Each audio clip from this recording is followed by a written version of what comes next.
Welcome back. Super Bowl Recap Show. Mike and John Show. On YouTube.com. Follow us on Twitter, by the way. Mike at John Show. Sorry. Yes, Mike John Show. You can go to our Facebook page. We got a link in the side over here. Just click on it. But alright, so Super Bowl was this past Sunday, of course, as we're saying. Obviously the Super Bowl sometimes, for most people I'd say, is more than just the game. You got your halftime show, you got your commercials, you got your God knows how much pregame, which I didn't bother watching. I could care less what Chris Berman's got to tell me for 4 hours, and what Boomer Esiason's got to tell me on CBS for 4 hours. I watched hockey instead, and then we dicked around before the game. But commercials have been overrated for years. There really weren't any great ones this year, except the Snickers Betty White one. Honestly, that's it. Any good commercials? I was very disappointed. Or is it time to just end the hype on the commercials because it's over? I don't think it's ever. They haven't been great for a couple of years. I think because, for one, you obviously got different people who run Budweiser now. So Anheuser-Busch runs them. So, but we're not here to talk about commercials. Who cares about commercials? Because it's part of the Super Bowl. Goddamn. We're here about the game. Okay. This is our job. No. Okay, but I'm talking about all aspects of the Super Bowl. Okay, Jesus. Whatever. Commercials don't matter to me. I agree with you. I thought they do suck this year. What do you think of the halftime show? The Who. It's the Who. I thought for the guys their age, I was impressed. Listen, Roger Daltrey and Pete Townsend, they're in their fucking 60s. What do you expect from a band in their 60s? They don't have Keith Moon anymore, clearly. What do you expect? Stop ripping the halftime show every year. Yes, they get an old band because they're known internationally. Shut up about it. It's the Who. You didn't pay for it. They played for 10 minutes at the halftime of the game. Get over it. I like the songs they played. You know what? If we can touch on it sometime later, I was actually in my forum page, which you can follow me on if you're on Pro Sports Daily.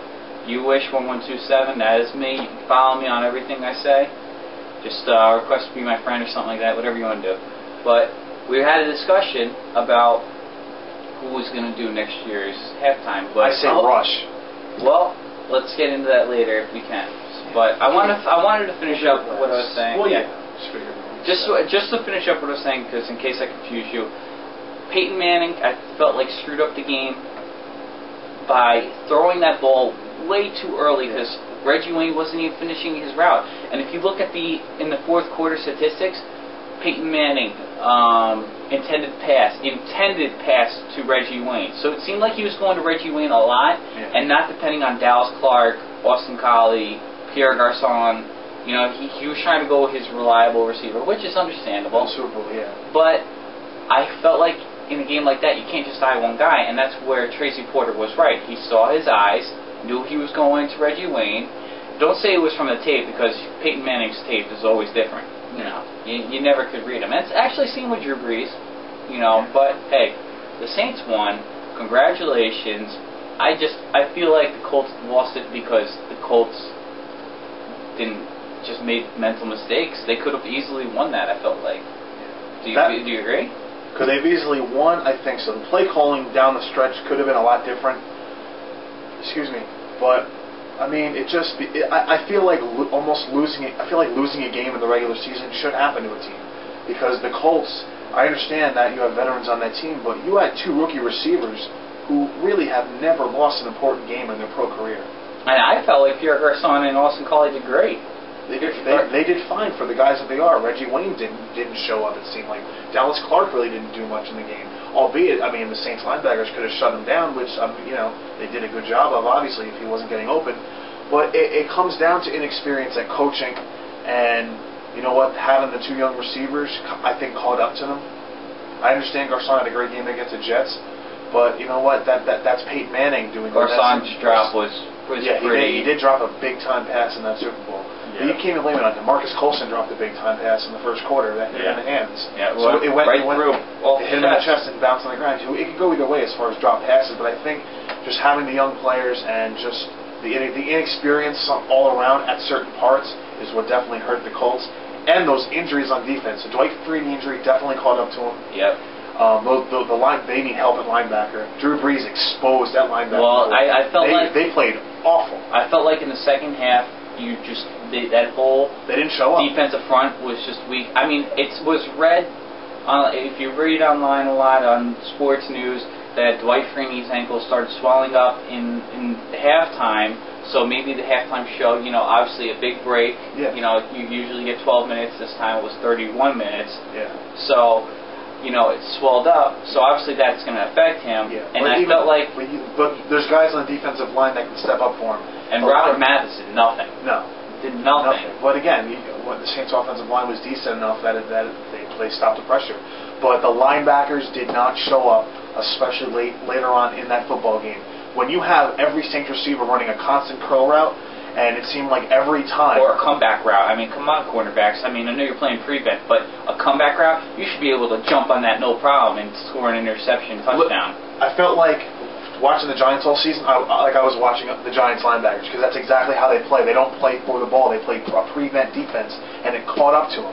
Every single time a Saints receiver in that second half, whether it was Colston, whether it was Meacham, Lance Moore, Devery Henderson, all four of them, they would run a curl, they'd catch the ball, and then the linebacker would get to him 2 seconds after the ball was thrown. You can't play linebacker. You can't play like that in the Super Bowl and expect to win.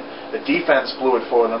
Not blew it for them. I mean, the interception that it just in the second half didn't help. The second half, they didn't do much to help the offense win that game. I mean, allowing the Saints, because you did a great job in the first quarter, shutting down the Saints twice, going 3 and out. But once the second half happened, the second quarter basically. But listen, credit the Saints defense, because in the first quarter, after the Saints went 3 and out in a minute and a half, and the Colts just kept driving and driving and driving. Halfway through that quarter, I was like, Colts are owning this game right now. And then credit to the Saints defense holding them to just 3 points after that long drive. That's a win for that team. I felt like the only thing that was special on that defense was the Tracy Porter interception. Not to say no. I'm not saying they were special by any means, but to hold Peyton Manning and the Colts to 17 points, that's pretty good. I just, like I said, I feel like they could have done better. Key opportunities, like you said, were missed between the Garcon drop, the interception by Porter, and the missed field goal. It was more along the line in the second half. The ball was controlled by the Saints, so it kept the ball out of Peyton Manning's hand less. And that was the blame of the defense, I feel like. I think the defense in the second half lost that game more than the offense did. Yes. Even though I think, personally, Peyton lost the game in the fourth quarter for them, but in the second half overall, I felt like the defense lost that game. You can't... Listen, Peyton Manning, as good as he is, he can't do it all by himself. The defense, I think the Colts, because you can't put the whole game on Peyton Manning. You know what? The Saints defense stepped up when they had to, but ultimately the Colts linebackers is what ultimately cost them, because Drew Brees, he did not take a lot of shots at the end zone in this game. He threw 2 touchdowns. Yeah. The he wasn't throwing deep balls. The offense like only put up 24 points.